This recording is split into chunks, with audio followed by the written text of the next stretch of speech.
After apple picking poem written by Robert Frost. Robert Frost जो कि एक American poet हैं, इनकी पोइट्री ज़्यादातर नेचर और रूरल लाइफ के आइडियाज़ को बयान करती है और इसके साथ साथ ही ये डीप आइडियाज़ भी प्रेजेंट करती है। देखते हैं ये पोएम आफ्टर एप्पल पिकिंग। तो इस पोएम आफ्टर एप्पल पिकिंग में भी एप्पल पिकिंग एक्टिविटी को बयान किया जाता है। It is autumn season and the orchard is full of apples. Speaker apple picking activity और अपनी फीलिंग्स को बयान करते हुए कहता है, my long two pointed ladder sticking through a tree toward heaven still. My long two pointed ladders, ये दो सिरों वाली एक लंबी सीढ़ी है। स्टिकिंग थ्रू अ ट्री, जो कि दरख्त के साथ व्यवस्थ की गई है। Toward heaven still, it mean it is upward, इसका रुख ऊपर की जानिब है। उसकी ये लंबी सीढ़ी जिसका रुख ऊपर की जानिब है, टूवर्ड्स हेवन, ये अभी तक सीधी खड़ी है और ट्री के साथ व्यवस्थ है। And there is a barrel that I did not fill. Speaker बयान करता है कि यहाँ इसके साथ ही beside it there is a barrel, एक बैरल है, that I did not fill, जो कि मैंने अभी तक फिल नहीं किया, यानी कि इसमें एप्पल नहीं रखे। बैरल वो कंटेनर है जिसमें वो एप्पल रखता है और इस सीढ़ी के करीब एक ऐसा बैरल है जिसको फिल नहीं किया गया। And there are may be 2 or 3 apples I did not pick upon some bough. यहाँ मे बी से मुराद एक इम्कान है कि उसे ऐसा लगता है कि मैंने किसी टहनी से 2 या 3 एप्पल्स ऐसे हैं जो मैंने नहीं पिक किए, नहीं तोड़े। दे रिमेन ऑन सम बो से मुराद है ब्रांच, टहनी, कि शायद अभी भी किसी बो पर 2 या 3 एप्पल्स बाकी हैं जिसको कि उसने अभी तक नहीं तोड़ा। But I am done with Apple picking now. But I am done mean कि मैं कर चुका हूँ, विद एप्पल पिकिंग नाउ कि अब मैं ये एप्पल पिकिंग का काम ख़त्म कर चुका हूँ। Essence of winter sleep is on the night. Essence of winter sleep यानी कि सर्द मौसम की वो नींद जो कि उसका एक ख़ास हिस्सा है, इज़ ऑन द नाइट, इस वक्त होने ही वाली है। We may get the idea that it is autumn season and nights are becoming cool. रातें सर्द होने लगी हैं और यहाँ स्पीकर रात होते ही उस विंटर स्लीप को याद करता है जो कि सर्द मौसम के साथ मखसूस है। The scent of apples I am drowsing off. The scent of apples, सेब की खुशबू, एप्पल्स की महक। आई एम ड्राउजिंग ऑफ, कि मैं इससे गनूदगी में जा रहा हूँ। स्पीकर को ऐसा लगता है कि एप्पल्स की ये सेंट, एप्पल्स की महक और खुशबू उसे ड्राउजीनेस की तरफ लेके जा रही है और वो नींद या गनूदगी महसूस करता है। I can not rub the strangeness from my sight I got from looking through a pane of glass I skimmed this morning from the drinking trough and held against the world of hoary grass. कि मैं अपनी site यानी कि दिखाई देने वाला वो नज़ारा, उसकी स्ट्रेंजनेस को ख़त्म नहीं कर सकता। आई गॉट, जो कि मुझे हासिल हुई, from looking through a pane of गिलास, जब मैंने शीशे के एक टुकड़े से देखा, यानी कि एक ऐसा मंजर जो उसने पेन ऑफ गिलास के थ्रू देखा। मंजर उसने शीशे के एक टुकड़े के थ्रू देखा था, कि ये ऐसा मंजर जो कि उसने एक शीशे के टुकड़े के थ्रू देखा था, पेन ऑफ गिलास। ये हम आगे चल के देखते हैं कि what was this pen of गिलास। जहाँ वो पेन ऑफ गिलास कहता है कि ये शीशे का वो टुकड़ा, इसमें से दिखाई देने वाला वो मंजर, उस स्ट्रेंज फीलिंग्स को मैं ख़त्म नहीं कर सकता। I skimmed this morning from the drinking trough. I skimmed, के जो मैंने स्किम किया था, स्किम मीन के मैंने उतारा था, अलग किया था। दिस मॉर्निंग, आज की सुबह, फ्रॉम द ड्रिंकिंग थ्रो, हो सकता है कि दिस मॉर्निंग यानी कि आज की सुबह ड्रिंकिंग वाटर ठंडक की वजह से जमकर आइस में तब्दील हो गया है और स्पीकर इस आइस को अलग करते हुए इस आइस के थ्रू एक साइट देखता है और ये आइस के थ्रू दिखाई देने वाला मंजर ऐसा लगता है जैसा ये पेन ऑफ गिलास एक शीशे के टुकड़े से उसे देख रहा है। और ये आइडिया हमें क्लियर होता है नेक्स्ट लाइन में, and held against the world of hoary grass, कि मैंने इस जमी हुई घास पर से इसे थाम रखा था। It melted and I let it fall and break. It melted, ये पिघल गया, and I let it fall and break, और मैंने इसे गिरने दिया और टूटने दिया। But I was well upon my way to sleep before it fell. But I was well upon my way, कि मैं अपने रास्ते पर जा चुका था, way to sleep before it fell, इसके गिरने से पहले ही मैं सोने के लिए जा चुका था। यहाँ स्पीकर हमें यह बताता है कि आफ्टर एप्पल पिकिंग, जब वो अपना काम ख़त्म कर चुका है और उस पर नींद छाने लगी है, वो सुबह के वक्त दिखाई देने वाले उस मंजर को याद करता है जो उसने पेन ऑफ गिलास के थ्रू देखा था। In fact it was ice on his drinking water and on grass. असल में यह पानी के ऊपर जम जाने वाली वो बर्फ़ थी जिसे उसने पानी से अलग किया था और यहाँ से वो मंजर को देखा था। लेकिन उस मंजर की मेमोरीज और वो अजीब फीलिंग्स, वो स्ट्रेंजनेस उसे अभी तक याद है। और जैसे ही वो उसे याद करता है कि किस तरह उसने उस बर्फ़ को गिरने दिया और मेल्ट होने दिया, लेकिन इससे पहले कि वो टूटता और गिरता मैं सो चुका था। इनफैक्ट वो इस मंजर को याद करते हुए सो चुका है। वो इस मंजर की स्ट्रेंज फीलिंग्स को महसूस करता है और फौरन सो जाता है। And I could tell what from my dreaming was about to take, magnified apples appear and disappear, stem and blossom and I could tell, मैं ये भी बता सकता था, what from my dreaming was about to take, कि मेरे dream यानी कि मेरे ख्वाब में क्या होने वाला था। मैग्नीफाइड एप्पल्स, बहुत बड़े बड़े apples, appear and disappear, appear होंगे और डिसअपीयर होंगे यानी कि जाहिर होंगे और गायब हो जाएंगे। स्पीकर जो कि दिन भर एप्पल पिकिंग का काम करता है, वो ये कहता है कि मैं ये बता सकता हूँ कि मेरे ख्वाब, मेरे ड्रीम में क्या होने वाला। वो कहता है कि मेरे ड्रीम, मेरे ख्वाब में बहुत बड़े बड़े apples, magnified apples, appear and disappear, appear होंगे और डिसअपीयर होंगे, stem and blossom and, stem and जो कि स्टेम के करीब हैं, एंड ब्लॉसम एंड टहनियों के सिरों पर, एप्पल जो कि ब्रांचेस के जड़ से उनके सिरों तक भरे हुए हैं। And every fleck of rust showing clear, my instep arc not only keeps the edge, it keeps the pressure of a ladder round. And every fleck of rust, यहाँ रस्ट से मुराद है रेड कलर, सुर्ख colour, फ्लैक of rust, Apple पर पाए जाने वाले वो सुर्ख निशान, शोइंग क्लियर यानी कि मुझे एप्पल्स पर मौजूद सुर्ख निशान बहुत ही क्लियर दिखाई देते हैं।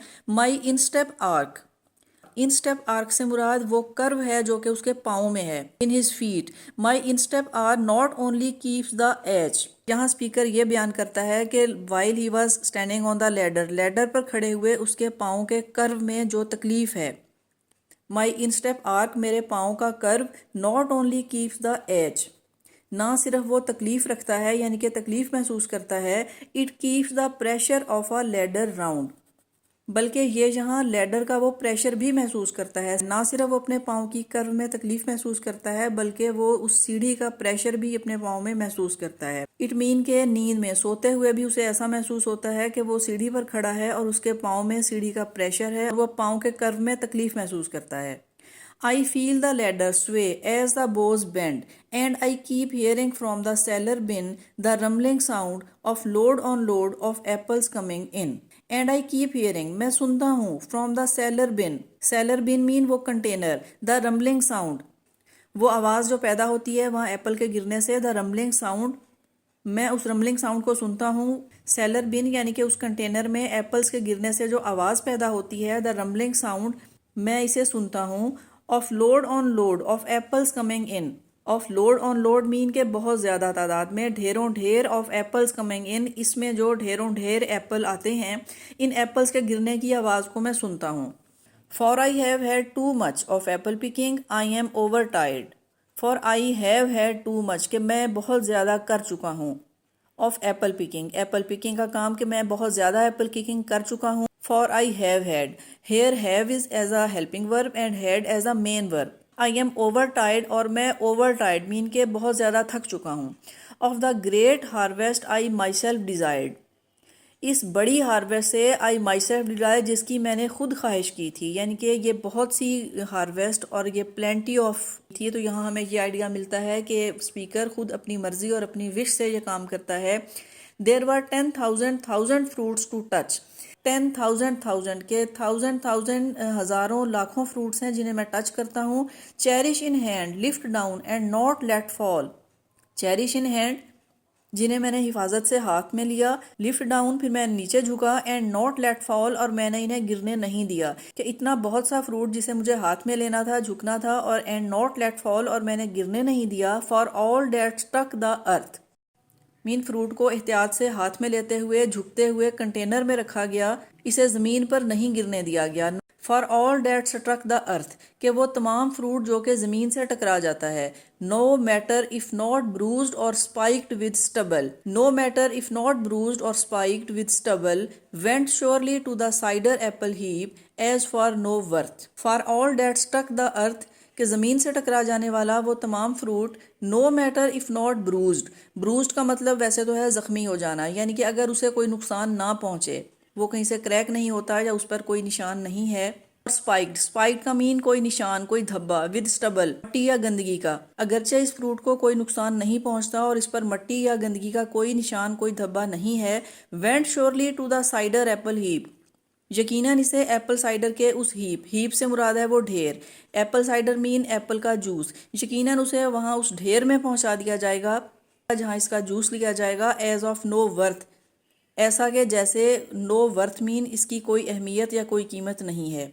यहाँ स्पीकर ये कहता है कि ज़मीन पर गिर जाने वाला फ्रूट, कि जिसको केयर से ना रखा जाए और वो ज़मीन पर गिर जाए, अगरचे इसे कोई नुकसान नहीं पहुंचा और ना ही इस पर मट्टी या गंदगी का कोई धब्बा है, इसे एप्पल साइडर के ढेर में पहुंचा दिया जाएगा और इसकी कोई कदर कीमत बाकी नहीं रहेगी। सिंबॉलिकली लर्न किया जाए तो हो सकता है कि poet in the form of apples, इन बहुत ज़्यादा ढेरों ढेर एप्पल्स की फॉर्म में उन आइडियाज़ और स्पेशली पोएटिक आइडियाज़ की बात करता है जो कि एक पार्टिकुलर टाइम या किसी सीज़न में पोएट के माइंड में उतरने लगते हैं।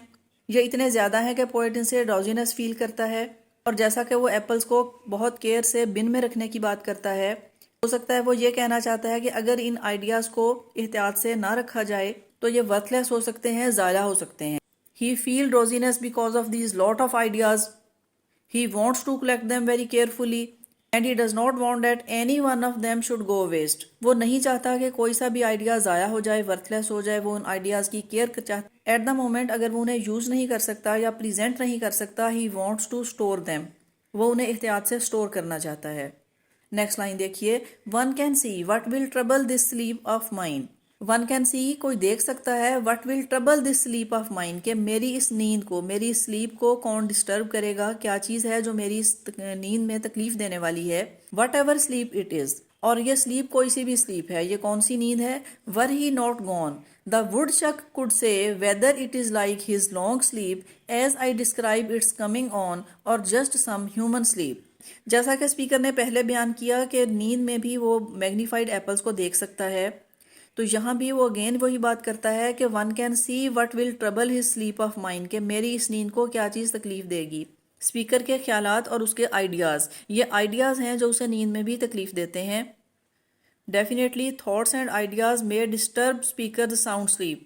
What ever sleep it is, ये कौन सी स्लीप है। Whatever he not gone, वो अभी नहीं जा चुका। The woodchuck would say, woodchuck is an animal, squirrel की फैमिली से बिलोंग करने वाला ये एक बड़ा एनिमल है, अमेरिकन वुड्स में पाया जाने वाला, जो विंटर सीजन में खुद को हाइबरनेट करता है। तो यहाँ पोएट वुडचक का जिक्र करते हुए कहता है कि woodchuck could say whether it is like his long sleep, कि क्या ये उसकी नींद की तरह वो लॉन्ग स्लीप है, यानी कि it is a time of hibernation as I describe its coming on or just some human sleep, कि क्या यह स्लीप हमारे daily cycle day and night से बिलोंग करने वाली, whether it is common sleep, it is hibernation like woodchuck और it is eternal sleep, whatever it is.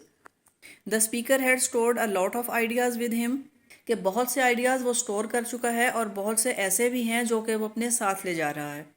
In fact speaker wants to say that he has presented a lot of ideas through his poetry, के बहुत से ideas को वो अपनी poetry में present कर चुका है। जहाँ एप्पल्स या आइडियाज़ को स्टोर करने से मुराद यही है कि बहुत से आइडियाज़ को वो बहुत केयरफुली अपनी पोएट्रिक फॉर्म में प्रेजेंट कर चुका है। It mean he has preserved them, वो उन्हें प्रिजर्व कर चुका है।